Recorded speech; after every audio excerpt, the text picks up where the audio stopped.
ఓనమాలు నేర్పాలని అనుకున్నా కన్నా అందనంత ఎదిగిన నిన్ను చూస్తున్నా నాన్న. కలిసొచ్చిన కాలానికి నడిచొచ్చిన కొడుకుకి,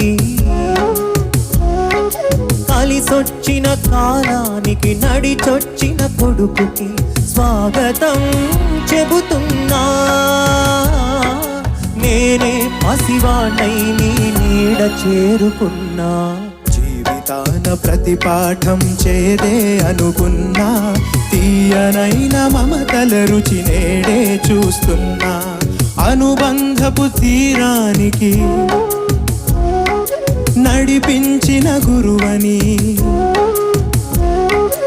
అనుబంధపు తీరానికి నడిపించిన గురువని వందనం చేస్తున్నా.